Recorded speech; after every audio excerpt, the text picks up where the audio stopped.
আজকে তথ্য দেওয়ার চেষ্টা করব টেম্পোরারি ওয়ার্ক ভিসা।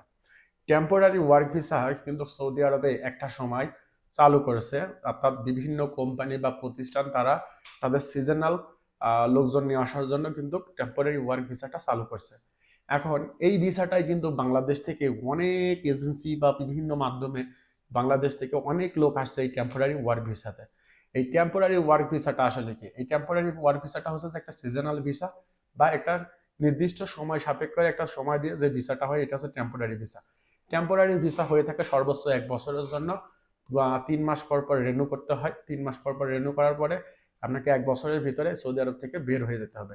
যদি আপনি বের না হন সেক্ষেত্রে আপনার কি কি সমস্যা হবে? যদি বের না হন, আপনি যখন আসবেন সৌদি আরবে টেম্পোরারি ওয়ার্ক ভিসাতে আসার পরে আপনার কিন্তু ইকামা হবে না। যেহেতু এটা 1 বছরের ভিসা সেহেতু আপনার কোনো ইকামা হবে না। আপনার হচ্ছে যে ইকামা করতেও পারবেন না। আপনি যদি অনেক চেষ্টা করেন বা বিভিন্ন মারফতে দৌড়াদৌড়ি করার চেষ্টা করেন সেক্ষেত্রেও কিন্তু আপনি এই ভিসাতে আপনি হচ্ছে যে করতে পারবেন না, যেটা হচ্ছে যে আমরা বলি হচ্ছে যে ইকামা করতে পারবেন না।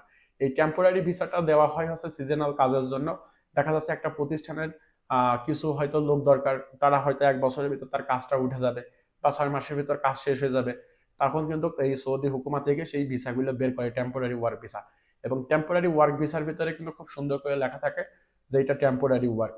আপনারা অনেকেই এটা না দেখে শুধু ভিসা দেখেই হচ্ছে যে সৌদি আরবে প্রবেশ করেন। আসার পরে পরবর্তীতে বুঝতে পারেন যে কতটা আপনার হচ্ছে যে ধোঁকাবাজির শিকার হয়েছেন। এবং টেম্পোরারি ওয়ার্ক ভিসার দাম কিন্তু খুব একটা বেশি না, খুবই অল্প টাকা। এবং এটা বাংলাদেশে দেখা যায় যে বিক্রি হয় হচ্ছে যে আপনার অনেক টাকা, অনেক টাকা, 4 লাখ 5 লাখ টাকা করেও অনেকেই টেম্পোরারি ওয়ার্ক ভিসাতে সৌদি আরবে আসছেন। তো যারা টেম্পোরারি ওয়ার্ক ভিসাতে সৌদি আরবে আসছেন তাদের জন্য হচ্ছে যে এটার কোনো সমাধান নাই, যেহেতু আপনি ওই ভিসাতেই আসছেন।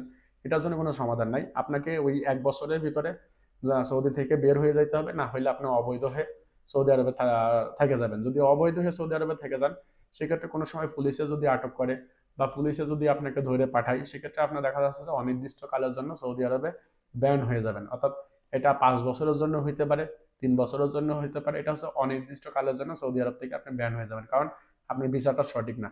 এই ভিসাটা সম্ভবত দাম মনে হয় 200 রিয়ালের নিচেই হবে এই ভিসাটার দাম, অথচ এই ভিসাটা বিক্রি হয় 4 লাখ 5 লাখ টাকা। আসলে মানুষ না বুঝলে পারে যে সমস্যাটা হয় আর কি। তো এই ভিসাতে যখন আসবেন, আসার পরে 3 মাস পর পর আপনার হচ্ছে যে ভিসা রেনু হয়। এবং রেনু করতে খুব একটা খরচ হয় না। এটা 3 মাস পর পর রেনু হয়। 4 বার রেনু করা যায়। 4 বার রেনু করলে পরে আপনার হচ্ছে যে 1 বছরের আগে আপনাকে সৌদি আরব থেকে বের হয়ে যেতে হবে।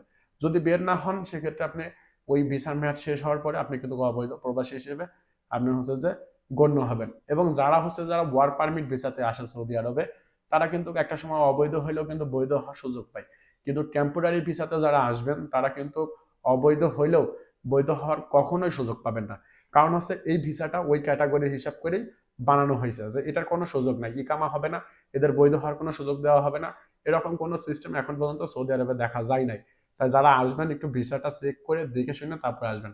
আর টেম্পোরারি ভিসার ভিতরে অবশ্যই লেখা থাকে যে এটা টেম্পোরারি ওয়ার্ক। টেম্পোরারি ওয়ার্ক ভিসাতে না আসার জন্য সাজেস্ট করবো।